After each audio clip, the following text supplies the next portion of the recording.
that it won't get directly to Nigeria as it has gotten today. But no, Tinubu is probably promising them that if they work for him and they make him come back for second term, he will compensate them with ambassadorial whatever. So about 3 weeks 3 weeks ago, one member of the Nigerian National Assembly, House of Representatives, actually mentioned this, trying to point out the diplomatic laxity in the administration of this illegitimate regime of Tinubu in the area of appointing these, diplomatic missions, that sometimes they do the job, underground work, to ensure that their host countries indeed, right, sees their home countries, their own home country as, attractable, so to say. So whatever they can attract from this, their host country to their home country, okay, so they could take. But that is not happening. So this guy raised that a while back. Now, some people are replaying the clip, and I am also replaying it. We are still on the alleged invasion of Nigeria, planned invasion of Nigeria, as Tinubu currently, maybe you should know, Tinubu currently have less than 72 hours to end terrorism in Nigeria, or to show that he is actually working to end terrorism in Nigeria, or else you and I will be talking about another thing in the next 3 days. Go and write that down. You see, from now on, some events will happen. They will happen so fast that at the end of the day, most of the things that people like us and the rest of us probably can't really predict will happen.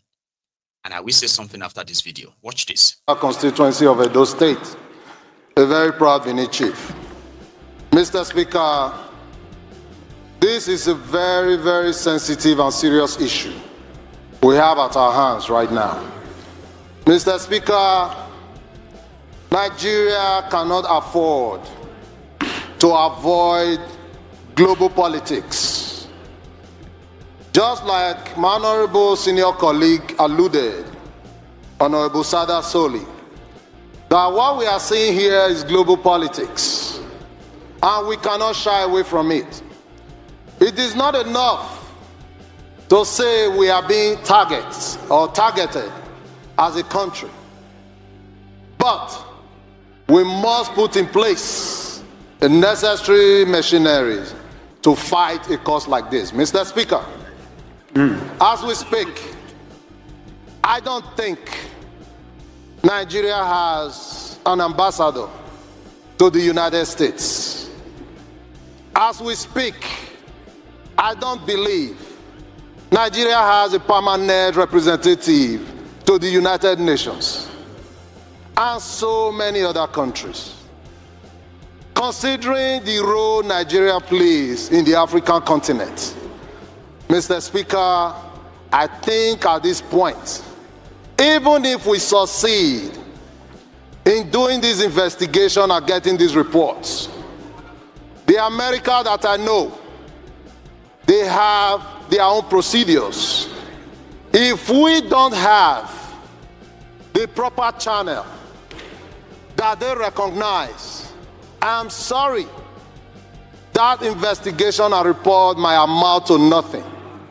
At this point, Mr. Speaker, I think it should be one of those channels to reach out to Mr. President to see a need, why we need an ambassador to the United States, why we need a permanent representative to the United Nations, because at some point, these are the people they want to discuss with when it comes to Nigerian issues. You and I might not be able to go there unless we go through the parliamentary avenue, which is also a channel. But again, this calls for a holistic solution. Why do you say? I don't want to sit here and reveal all my strategy. I am the most speaker among the three of us running. So they will spy on me. So you will have a limited answer here today. Another day you can bring me back. But that's part of what I do. That's a part of what he has to tell you. Mr. Strategist. Tinubu, the strategist. The last 48 hours, I have not heard the noise of 2027. Have you? People have cried, they've protested, they were shot, some of them arrested, never to be tried, locked up.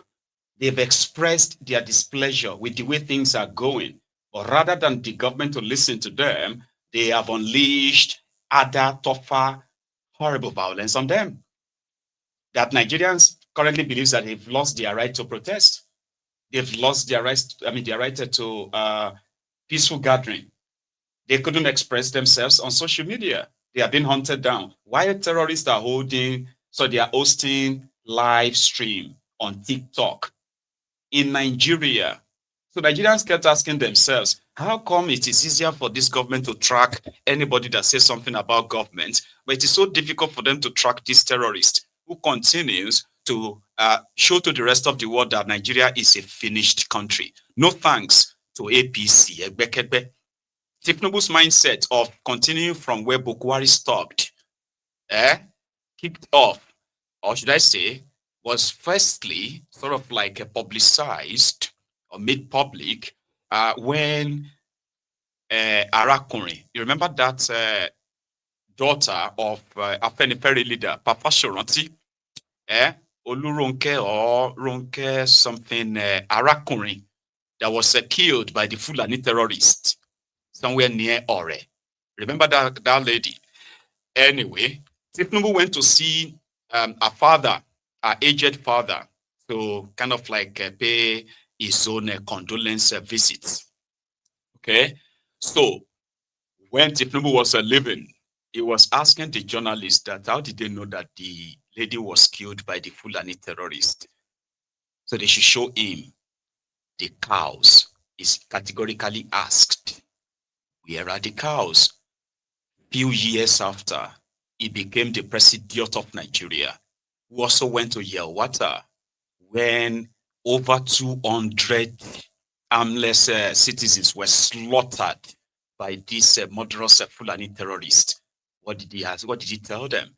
He told them there is enough land to go around. They should give these terrorists their lands.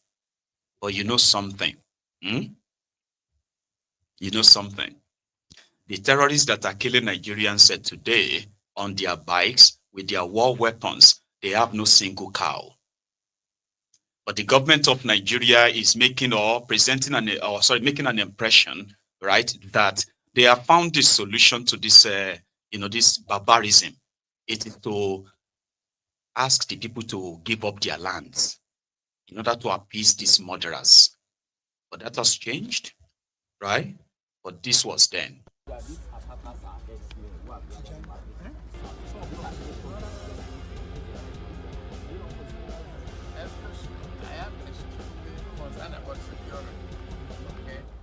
I don't want a stigma. I can go through history of kidnapping, and you are matured enough. We know how it started, where it all started. There are a lot of copycats.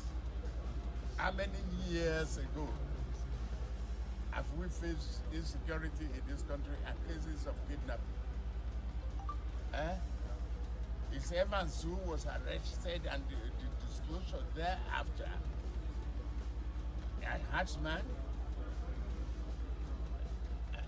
I don't want to be political. I will ask you, where are the cows? So that's the guy who later forced himself to become the president of the contraption. And up to this moment, he doesn't believe the narrative that is not from them is not real. They were once the darlings of the White House in America. They were the darlings of the Democrats in America, who have also participated in influencing the elections in Nigeria. Sure you get. They have brought APC, Egbekegbe, to power. So right now, a Republican is there and is not their friend, but they want you to believe that, you know what? She did not the same American installed him. Our brother, David Undeyin, has been going mental. Because, you know, David, being passionate about what he believes in, right? He will keep knocking, he will keep pushing until some of what he's predicting will come to pass. But there's something he's also missing in this sense. You can't sell fear to people who have already been somehow conquered in that sense anymore. Because here is something. Nigeria has been invaded by all kinds of interests, and it didn't start today. Nigerians have been so shortchanged that anyone who thinks that Nigerians as of today, that we have seen, I don't know tomorrow, the Nigerians that we have seen so far, they believe that they have done everything. They've tried to stand up, they've organized, they've tried to speak up, they've been killed. They have also tried to join their elections. They've been rigged. So what else do you think they should do? Like in this sense, when the APC, Egbekegbe government, feels like, like they are so powerful and untouchable. So Nigerians feel so powerless. So if if a bully is challenging another bully on your behalf, when you gain nothing anyway, and somebody says, you are going to lose so and so, I say, but I haven't really gained anything per se, right? So that is the situation. Meanwhile, on the other hand, when an opportunity presented itself, I was saying something about Israel and Gaza earlier, right? So opportunity presented itself for somebody who is representing Nigeria to take the Nigerian situation to this world stage, where everybody can say, oh, the vice president of Nigeria, right, is talking about how Nigerians are being killed, Muslims, Christians, and all that. No. Man traveled there with other delegation to New York, to UNGA, right, United Nations General Assembly, and it was there just to talk about Gaza and talk about Palestine. There was not a single mention of those women and children being killed and slaughtered across the northern part of Nigeria, where he comes from. Not against the increasing insecurity, terrorism in Nigeria, where he is number 2 man. There was not a single mention. The rr0r terrorists, the jihadists that are currently running amok on social media, they were praising him. So for the first time in a long time, the APC, Egbekegbe, destroyed Nigeria's normal international standing of non-partisanship by taking side, and then turned around and said, oh, the reason why America is interested in us is because we were speaking for Palestine. Listen, that may be a reason. Hey, people waited they kill for Nigeria. That majority of you have been giving yourselves awards, telling yourselves that things are better. Everybody talking about it is considered as an alarmist, right? Hey, you, this Nigeria, shame, come on now. Hey, this Nigeria that you are superintending, is that not even enough? What is going on? Is that not even enough for you, right? To say, oh, even if you can't fight them anymore or something, that you need help somehow. We all know what they are doing. So Shitty Man spent his time talking about this in New York. Today, we are all witnesses to the heart-wrenching situation in Gaza and other Palestinian territories. We cannot discuss war and peace, conflicts and resolution, or humanitarian imperatives today without reflecting on the Israeli-Palestinian conflict that has been raging since 7th August last year. Of course, the conflict predates this period and has been simmering for a better part of half a century. What it tells us is that the international community has failed to live up to the spirit and aspirations of the United Nations to rid the world of inequality, violence, and domination of one people by another. Justice is antithetical to revenge. Freedom is an inalienable right, and a natural entitlement that cannot be denied to any people. The Palestinian people deserve their independence.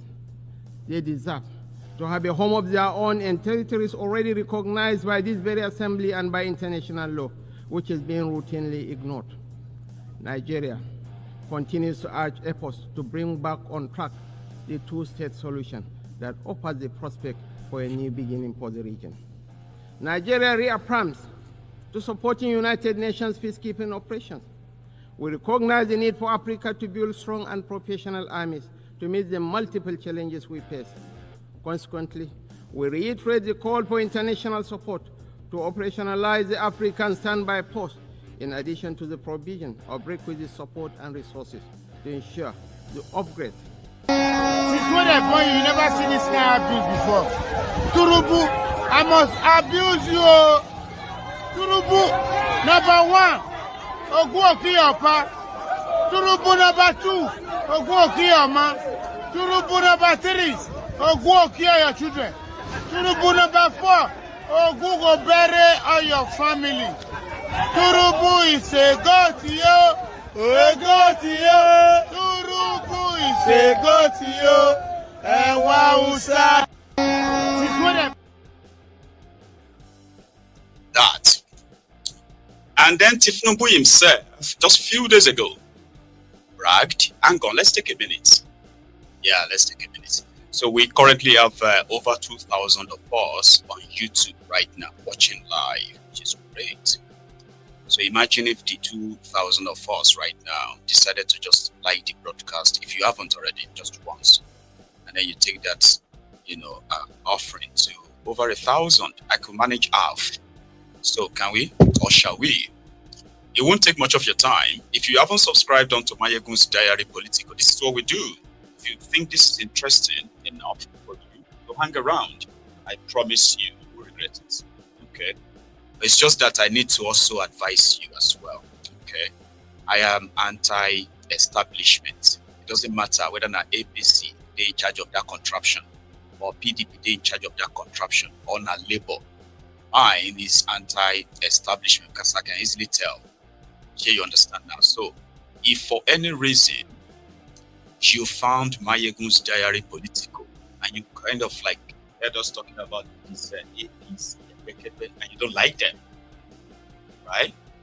And then you just like Maiyegun, I think you should probably reconsider that. Okay?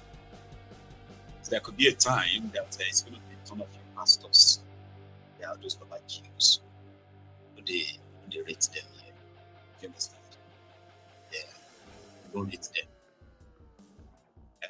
Because we need to let you know that everybody that is playing a role in what is going on in that contraption, you get me now, we do not have any respect for them. Whether they are old or young, whether they are your sheikh or your alaji or your pastor or babalawo or mamalawo, it doesn't matter. Or just so you know, whatever we do with them, it's never a direct attack on you. And also, maybe the time you joined could be... Apologies for that, by the way. I should have stopped the sound. I just kept talking. So, the point I'm trying to make is that on Maiyegun's Diary Political, right? Anything that is the establishment, we call it anti-establishment. So, it doesn't matter whether it is APC or PDP, if it is... if it is about Allah or it's about Jesus and the rest of that, because we can see through the whole manipulation thing, right? So also, if you are somebody who is a politically correct person, some people who feel like we should respect these people. You get what I mean? Like, you can't just show some respect. You should respect your elders. Now, of course, we cause people like that here. Don't come and play the smart one or what have you on Maiyegun's Diary Political. Do you get what I mean? So whatever is said on Maiyegun's Diary Political about these guys, none of them is like by error. Somebody like me now, if I want to call them any name, whatever I call them, whatever I say about them, when I feel like cursing them, you know what I mean? None of them is a mistake. So don't think I need your advice. All right? I'm talking to our new members, all right? So I don't need your advice on how to talk to these criminals. I have been talking to them like this for over a decade. So you joining us in the last few days won't change that, okay? I do not have respect for them. That's what I'm trying to say.